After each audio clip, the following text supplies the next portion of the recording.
If you could have walked up to one of the old mountain men and asked him to give up everything he carried but one single thing, asked him to throw it all down in the dirt and keep only the one item he trusted his life to above all others, most folks today would bet he keeps the rifle.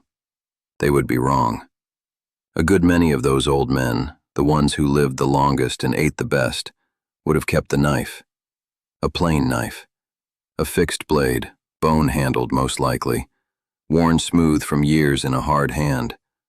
A thing you could buy for a couple dollars even back then, and that any fool would walk right past in a trading post without a second look. And that man would set down his gun and keep that little blade, and if you asked him why, he would tell you the truth that we have almost entirely forgotten. The gun, he might say, does one thing. The knife does everything else. And out here, it is the everything else that keeps a man alive. I have turned that over in my mind more times than I can count, sitting by a fire in country where the nearest other soul was a week's hard walk away, and every time I come back to the same conclusion the old men came to. They were not romantics. They did not keep that blade close out of love for the old ways or some stubborn pride. They kept it close because they had counted the cost in lives, had watched men die for the lack of the right tool at the right moment, and had learned the hard arithmetic of the wild written in the bones of those who got it wrong. When a man's own survival has taught him a lesson that brutal, he does not forget it, and he does not argue with it. He simply keeps the knife close and lives. I want to talk about that, because it cuts right to the heart of a misunderstanding that runs through how we think about survival today. We have come to believe that the powerful tool is the important tool, the loud one, the one that does the dramatic thing. The gun kills, and killing feels like the whole game, so the gun feels like the most important thing a man can own. But an old mountain man knew that killing was maybe 1 hour out of 1,000 hours spent in the wild, and the other 999 hours, the gun sat useless on his back, while the knife did the actual work of staying alive. A gun without powder is a club. A gun with a cracked stock or a fouled barrel is a stick. But a knife is a knife until the day it wears to nothing, and even then, you can put a new edge on it and go again. The old men understood that the humble tool that works every single day beats the powerful tool that works 1 day in 1,000. That is a kind of wisdom we have lost, and it goes far beyond knives. Let me tell you what that blade actually did for a man out there, day to day, because when you lay it all out, you start to see why he trusted it the way he did. It built his shelter. Every notch cut into a pole, every length of bark stripped for a roof, every stake sharpened to drive into the ground, the knife did that. And a man caught out in weather with no shelter is a man who can be dead by morning, and the knife was the difference. It made his fire. Shaving down a dry stick into a feather of curls fine enough to catch a spark, splitting a wet log down to the dry heart of it, scraping the rust off a piece of steel to throw sparks. The knife did that too. And fire in the cold is not a comfort. It is life itself. And again the blade stood between the man and the freezing dark. It fed him in ways the gun never could. The gun took the deer, yes, that 1 hour out of 1,000. But the knife turned that deer into food. It opened the animal and freed the meat and separated it clean off the bone. And a man who could not do that quick and right would lose half his kill to spoilage and waste. The knife cut the strips thin to dry into the trail food that carried him through the lean months. It dug the roots out of the cold ground when there was no game at all. It cleaned the fish, it split the marrow bone for the rich fat inside. It scraped the hide that would become his clothes and his boots, and the very pack on his back. Every bite of food that man put in his mouth had passed across that blade in one way or another. The gun made meat possible. The knife made meat real, and in the long, lean stretches when no game came at all, when the gun hung untouched for weeks, it was still the knife that kept a man fed, prying the edible bark, slicing the cattail root, gutting the fish from a trap line, scraping the last from a bone. The gun could go silent for a month and the man lived on. Let the knife be lost for a single day, and his whole world of food shut its door against him, and it mended him. A splinter driven deep, a thorn, a bit of arrowhead or shot that had to come out, the careful lancing of a wound gone bad before the poison spread, the cutting of cloth into bandages, the trimming of dead flesh from an injury so the living flesh could heal. The knife did all of that, and in a world with no doctor and no help for 100 miles, a man's blade was his surgeon. I have heard of men who saved their own lives with nothing but a sharp edge and a steady hand and the nerve to do what had to be done. The gun could not have helped them at all. The gun would have been so much dead weight while the man bled. It was the cheap little knife that brought him through. So you begin to see it. The old-timer did not trust the knife more than the gun out of some sentiment, some old-fashioned stubbornness. He trusted it because the cold arithmetic of survival proved it to him over and over. The knife touched every single part of staying alive: shelter and fire and food and water and clothing and medicine, and the 100 small repairs a man's gear needs to keep working. While the gun touched exactly one part, and that part only now and then. A wise man invests his trust where it pays out daily, not where it pays out rarely, no matter how dramatic the rare payout looks. And the old men were nothing if not wise about what kept them breathing. Now I will tell you the deeper thing, the part that really separates the old knowing from what we have today. It was not just that they owned a good knife, it was that they knew how to keep one. A blade is only as good as its edge, and an edge does not last. It dulls with every cut. And a dull knife is a dangerous and useless thing. It slips. It tears instead of cuts. It tires the hand and wastes the work.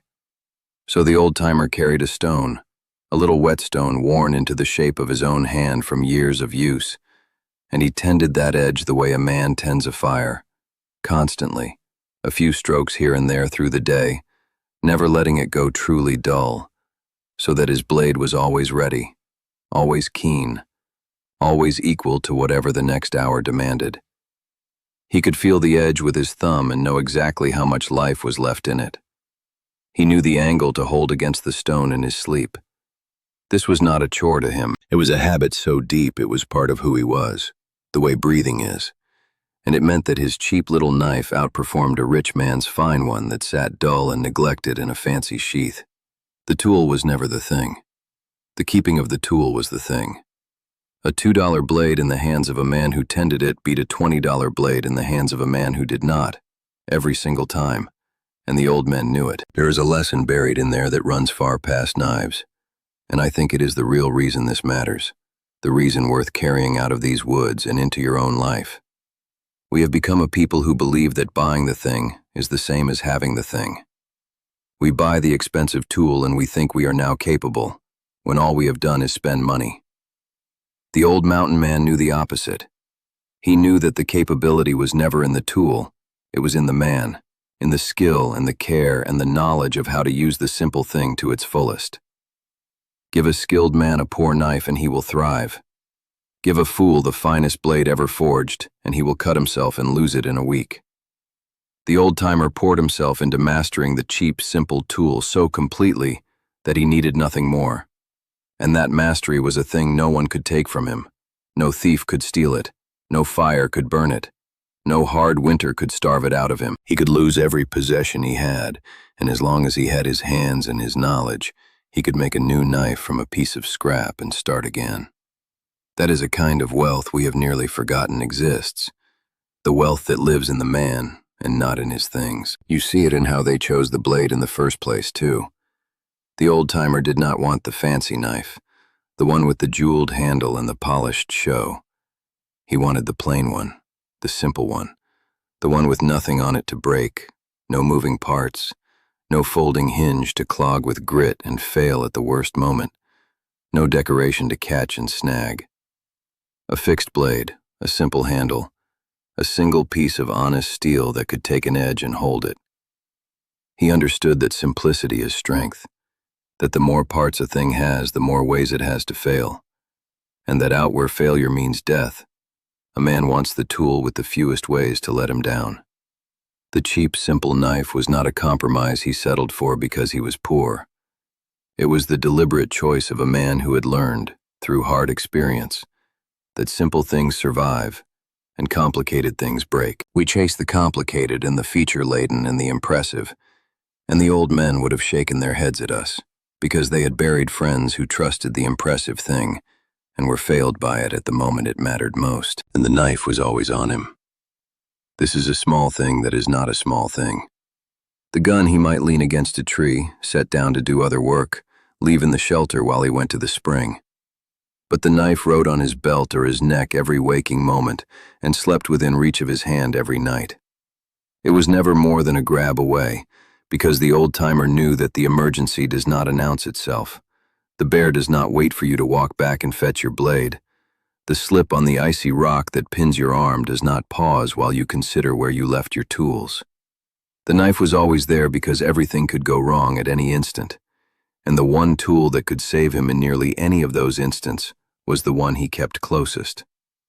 That habit, that bone-deep refusal to ever be parted from the blade, was itself a piece of the survival, as important as anything the knife could do once it was in his hand. Now I have not yet spoken of the knife as a thing of defense, and I have left it for last on purpose, because here is where most people would have started, and the old men would have ended. Yes, the blade was a weapon. When the powder was wet or spent, when the gun had spoken its one shot, and there was no time to load another, when the thing came close in the dark, it was the knife the man's hand fell to. A gun is a tool of distance.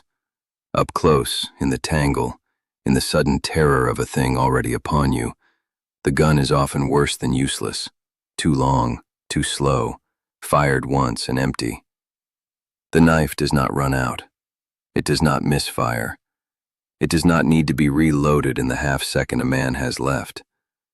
The old-timer knew that when it came down to the last and worst moment, the moment that decided whether he saw another sunrise, it would likely be the blade in his fist, and not the gun on his back that answered. So he kept it sharp and he kept it close, and he knew, with a grim certainty, that the humble tool he used to whittle tent stakes was the same tool that might one day be all that stood between him and the end. A man does not trust a thing more than his gun for whittling alone. He trusts it that much because it has served him in the hour when nothing else could. And here is the final piece, the one that sealed the old-timer's trust completely. He knew that if he ever lost his knife or broke it or wore it down to nothing, he could make another. From a shard of flint, from a piece of broken steel, from a sliver of bone or antler ground patiently against a rock, the man who truly knew the old ways could fashion an edge sharp enough to do the work. It might be crude, it might be ugly, but it would cut, and cutting was all he asked of it. This is the thing that finally lifts the knife above the gun in the old reckoning, because a man cannot make a gun in the wilderness.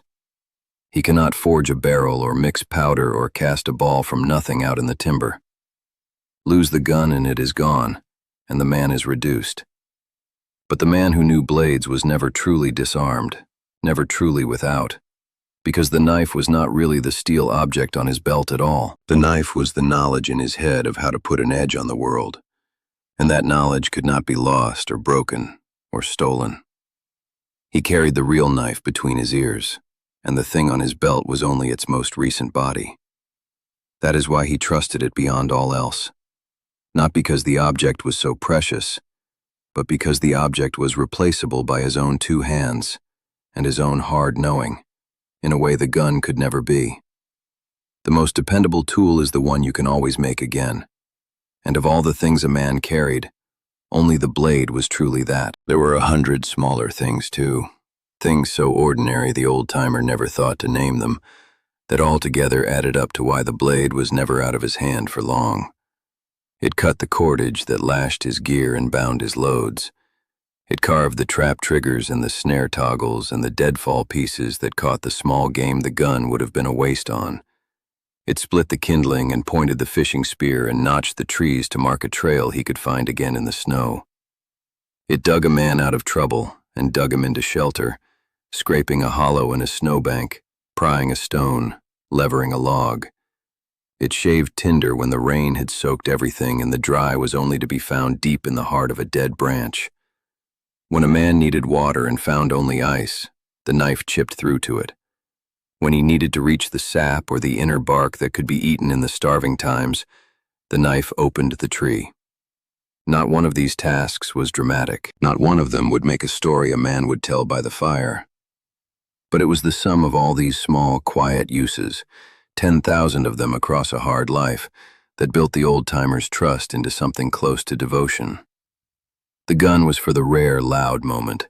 The knife was for the endless, ordinary ones.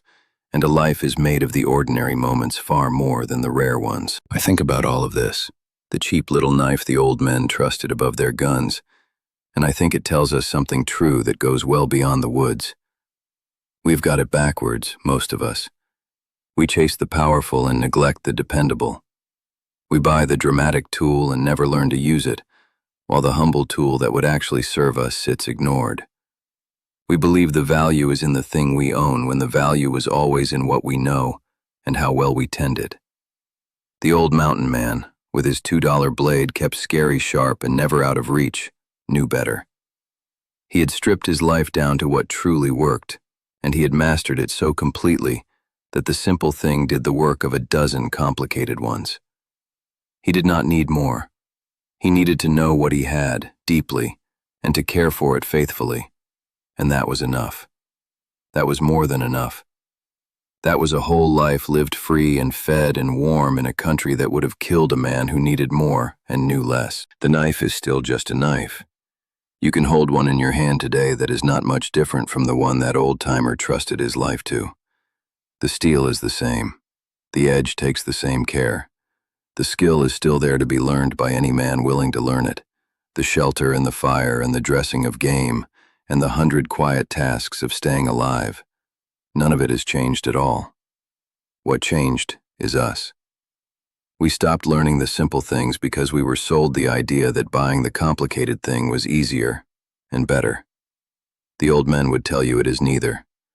They would tell you to pick one good, simple blade, learn it until it is part of your own hand, keep it sharp, keep it close, and trust the knowledge in yourself far more than the gear on your back. That is what they trusted in the end. Not the gun, not even really the knife. They trusted themselves, and the blade was just the humble, faithful tool through which all that hard-won knowing did its work. The gun was for the rare hour. The knife was for the life, and the old men chose the life every time.